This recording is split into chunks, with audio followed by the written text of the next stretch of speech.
시장의 판을 들여다보겠습니다. 김동섭의 인사이트 시작합니다. 어서 오십시오. 네, 안녕하세요. 네, 반갑습니다. 오늘은 어떤 이슈에 주목하고 계십니까? 어제 이제 미국 시장이 반등에 일단 더 올라가지 못했어요. 가장 중요한 것은 추세선을 완전히 벗어나지 못하고 있는 현재의 시점, 또 무역시장에 대해서 어느 정도의 스몰딜이 이루어졌지만 시장이 100% 인정하지 않는 모습. 그런 과정 속에서 사실 어저께 그 소매 판매가 7개월 내 최저가 나왔어요. 그러니까 0.3% 정도의 감소 회사가 나왔죠. 이게 의미하는 바가 좀 있을 수 있습니다. 어떤 부분에 있을 수 있냐면 작년부터 트럼프 대통령이 계속 연준한테 금리 인하를 압박했죠. 압박을 했고 일부 금리 인하를 했고요. 근데 연준 입장에서는 그 추가적 금리 인하보다는 좀 시장 상황을 좀 보기 위한 노력이 굉장히 큰 상황이 연준이었죠. 근데 지난번에 제조업 지표가 굉장히 악화되는 모습이 나왔고, 그러나 시장에서는 제조업 지표는 제조업은 미국에서 차지하는 비중이 크지 않다. 소비가 되게 중요하다라는 표현인데 이 소비에서 감소가 나오죠.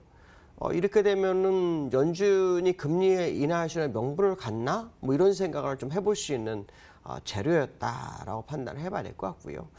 앞으로 어떤 식으로 이러한 재료가 시장에 적용이 될지는 좀 봐야겠지만 만약에 적용이 돼서 금리 인하했을 때 무역 분쟁의 스몰딜과 함께 시장을 상승시킬 수 있는 재료로 등장할지를 봐야 되겠죠. 만약에 등장을 했는데도 불구하고 시장이 지난번에 제가 말씀드린 것처럼 추가적 상승에 매우 제한을 걸린다면 상당히 좀 위험한 상황으로 시장을 갈 수 있다. 결국 미국 시장이 굉장한 도박을 진행하고 있는 연준의 모습이기 때문에 이게 향후 시장이 어떤 모습으로 다가올지를 지켜봐야 되겠죠. 자, 기술적으로 보면 아무것도 변화는 없습니다. 올랐지만 그 추가적 상승은 없습니다. 이 월봉상으로는 음봉이 양봉으로 바뀌었을 뿐입니다. 하락했던 부분을 되돌려서 변화를 준 정도지 변화는 하나도 없습니다.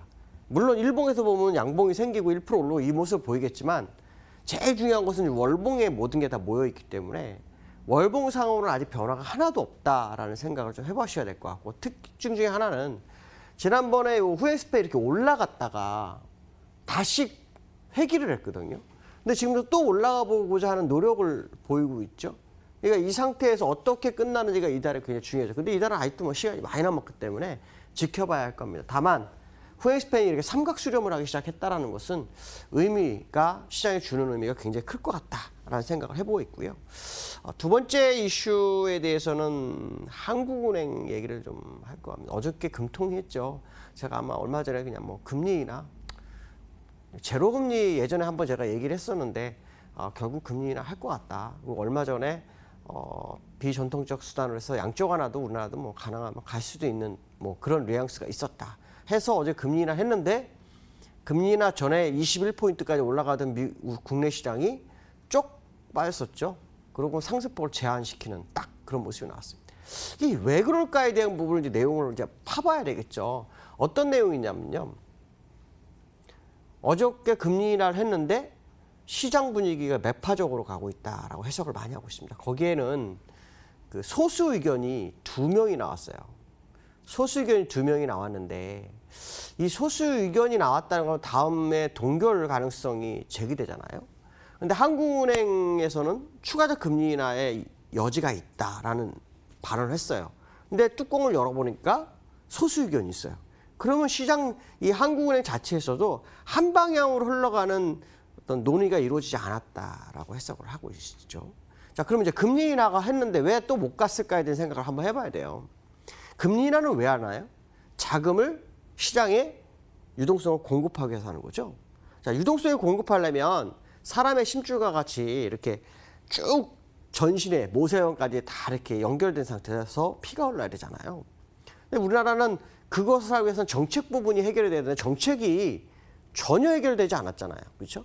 돈은 풀었는데 돈이 갈 수 있는 길을 다 막아놔 있는 상태이기 때문에 시장이 이걸 가지고 100% 인정하기 어려운 상황이 되는 거죠. 아시겠지만 이 부동산도 지금 굉장히 많이 묶여 있잖아요. 또 대출 받을 수 있는 뭐 LTV 이런 게 다 낮춰져 있고요. 자, 이런 상황 속에서 금리 인하를 했다? 그러면 이게 시장에서 어떻게 받아들일까에 대한 생각을 한번 해봐야 됩니다. 제가 무슨 말이냐면 금리 인하는 전통적 수단으로 계속 할 수 있는 부분은 있지만 세세하게 시장을 흐르지 못한다면 그 카드가 다 희석될 수 있죠. 물론 유동성이 계속 늘어나 있는 상태이기 때문에 언젠가 뭔가 터지면 쫙 번지겠다. 뭐 이런 생각을 해볼 수 있겠지만 그것만 갖고 시장을 대응하기는 굉장히 어려울 것 같다.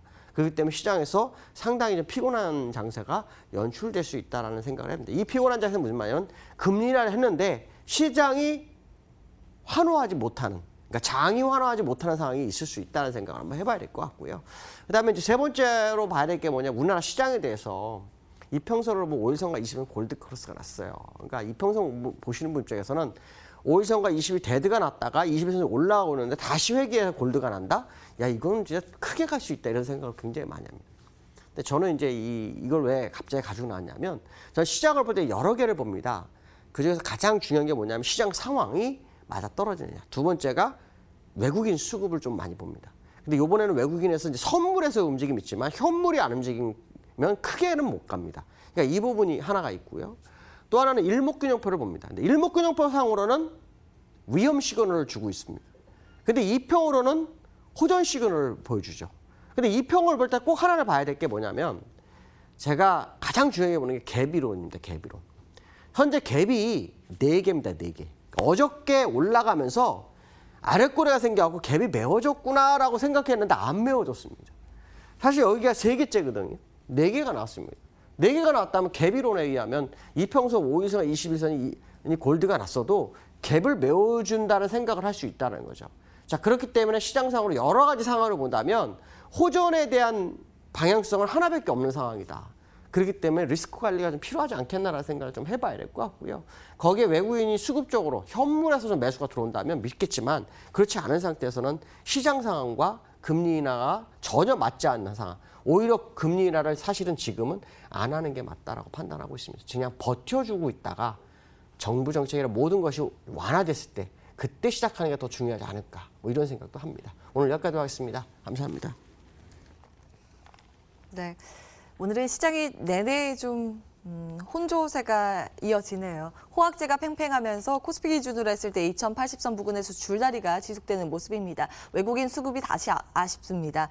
그동안 담았었던 대형주 위주로 오늘은 살짝 덜어가는 반면에 개별주 위주로 담는 모습이 좀 특징적입니다. 오늘 시장 옥석 가리기 좀 실적 위주로 중심에 놓고 하시는 전략이 필요해 보입니다. 끝까지 MTN과 함께 성공 투자하시기를 응원하고요. 저희는 여기에서 물러가겠습니다. 시장공감텐 함께해 주신 여러분 고맙습니다.